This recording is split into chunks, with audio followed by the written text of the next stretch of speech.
with Valerie and Dean, and we are having a first lesson with Valerie. She came visiting from Portland, and this is something I've been doing with all of my students. Valerie barrel races and stuff, so she definitely is more than capable of riding a horse on her own.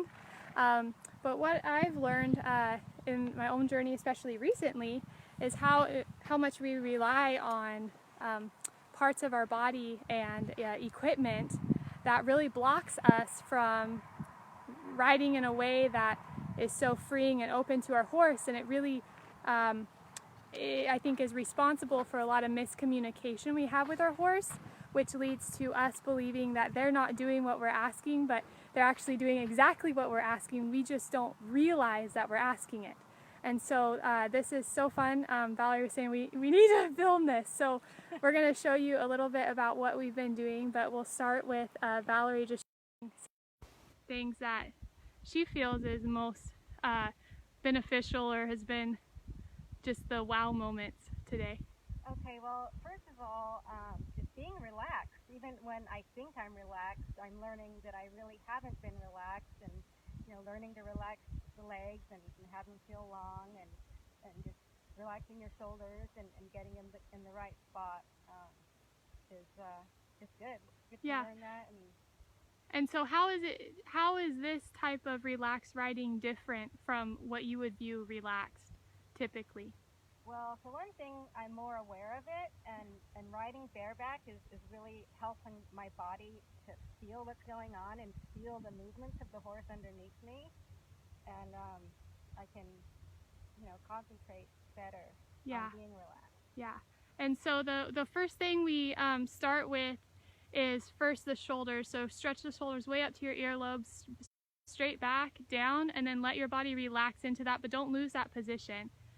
And then we use that core to hold it up. So do that again and think about your core being engaged, so ready to hold those shoulders into position while they're relaxed. So shoulders up, back, down. Now use a core to stabilize you in that spot. Excellent. Okay. Now the next thing is this side view. Perfect. We want all of the weight down on those hips. Okay, this is what connects us to our horse. This is what, actually I'm going to turn this around. See, oops. Maybe. There you go. So this is what connects us to our horse. Our seat, we always want to be in contact with our horse with our seat, because that's how we're communicating. But if we allow tension in our thighs and our hips to be our stabilizers, to grip tight in order to keep us on the saddle, then we're actually not only creating tension, we're not allowing our core to be our stabilizer. And so we're blocking all of these things that we're actually should be doing for cues, and so for our horses, and ways that can be really freeing to them. Really, we're blocking them. So in order to do that, first you've got to have this body position where your shoulders, go ahead and do it again, shoulders up, back down, while your core is staying upright and keeping good. And then from your hips down, you're relaxing your legs, but you do not lose that body position. You do not lose that core holding you up. Okay, this allows, with your hips being open and all of this weight up over your hips, if you relax that and you relax those hips, now your weight can always be in the saddle. Gravity is carrying it there, and now that allows your core to be stabilized. The reason I'm leading in this is because we use our hands so much to stabilize ourselves. And if we do that, we carry tension in other areas of our body where our hands cannot move independently anymore to help support the horse in the way that they need it. So that is why that is important. So now I'm going to flip this around again. I'm going to put Valerie in a circle, or Valerie's going to put herself in a circle. And you're going to relax your legs, let them hang long as you're keeping that core up. Your shoulders need to be moved forward just a little bit so that they're right over your hips. There you go. Okay. And now if Dean cuts in on this circle as she is now, our first thing to do is do what, Valerie? No, hold on, that's the right answer. What do we normally do? What are we taught to do? We normally just push them over with this leg. Sure, so we push them. We're pushing them into a closed door because our hip isn't open. Right, so I'm going to pause again so we can show this. Bear with me. So this is something that's been such an aha moment for me, is that if I'm in a circle and I'm setting my hips, I'm carrying myself in this nice open elevated thing, my hips are open, they might be just slightly turned to the inside of the circle to help guide my horse in the way that I want their hips to go, because their hips need to be slightly turned in order to carry that balanced circle. If I'm asking that, and then all of a sudden they start cutting in, and I now close this inside hip to shove them out, I'm now changing what I was asking for them. I'm asking them now not to carry their hip open and upright and extending underneath of themselves. I'm actually asking them to cross over, right? And then I'll get back in the circle and say, okay, now I want you to carry your hip upright and open. So that can get really confusing for the horse.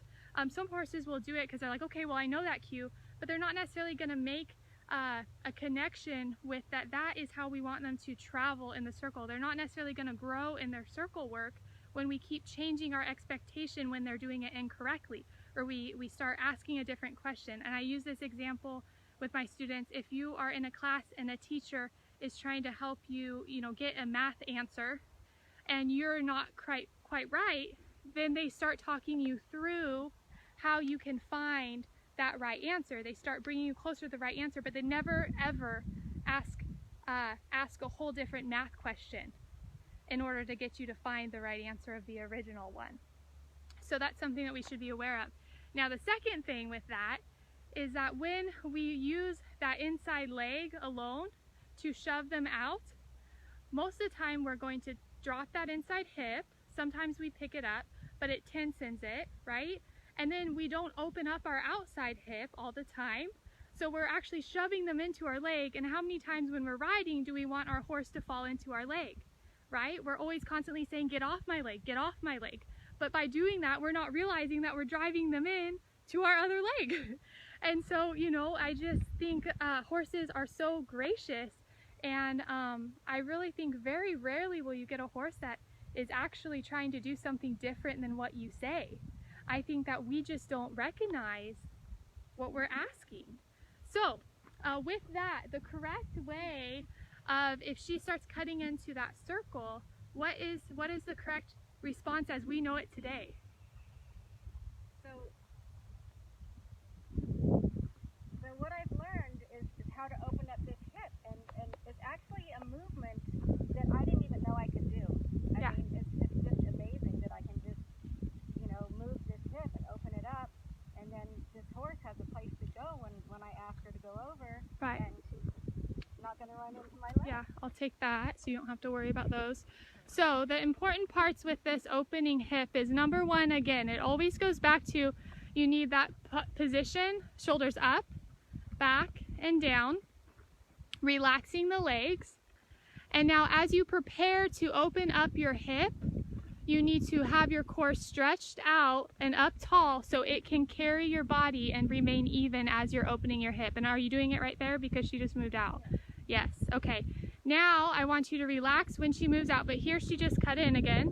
So carry your core up, open up that hip. Well done. She's on the end of my lead rope again. Now I want you to move her to the inside with the hip. Keep your body position up, carry your core, and just lightly open up that hip. And there she comes in, but she's staying nice. And I'm not using my outside leg on that one. I love it. Yeah, so not using the outside leg, right? She opened the door for Dean to move in, and Dean's such a sweet mare. She's just extremely sensitive, so she loves this because it's so clear to see how she now carried her body nice and round, right? I mean, that's very wonderful, but that's very against Dean's natural way. I wouldn't say natural because I think they're really made to carry themselves that way, but that's not usually what we train in them.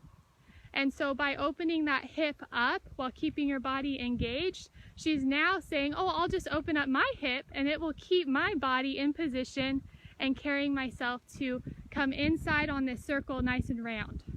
Okay, we'll go ahead and wrap this up here. So I hope that that's helpful, but just think about how amazing that is in the barrel pattern. If we're trying to get them to carry themselves upright, be light in our hands, you know, following the path of our hips.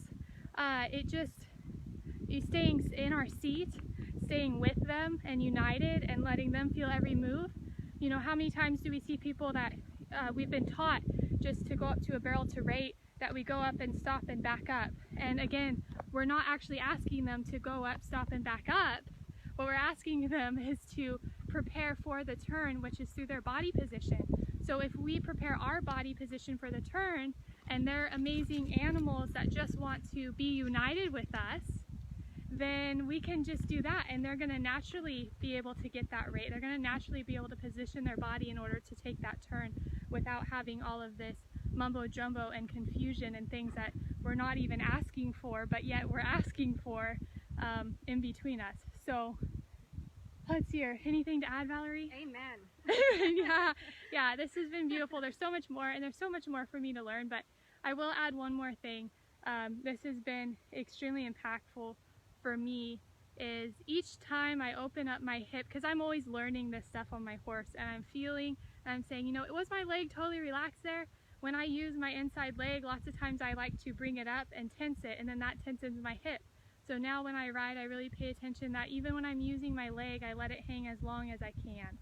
And so as I'm learning new things to ask, I celebrate everything that they respond to. I say, thank you, yes, well done. You know, when I opened up my hip and she comes in, that's a celebration step. And then you stay focused on the path ahead and you continue growing.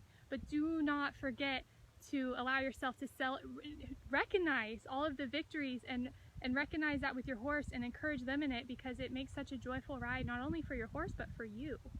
And, you know, when we are looking for, you know, going to the barrel race, and that's our big focus, is the race, but we don't learn to enjoy every step and every part of growing on the way to the barrel race, A, we're probably not setting ourselves up for success at the race, but B, we're definitely not setting ourselves up to enjoy it. You know, when you recognize all the ways that you've grown, and then you get to go to a race, and you recognize all of the little things in the race that you've grown in, that's celebration no matter where you place or what time you have. So that's, man, I don't know of another way that I want to live life.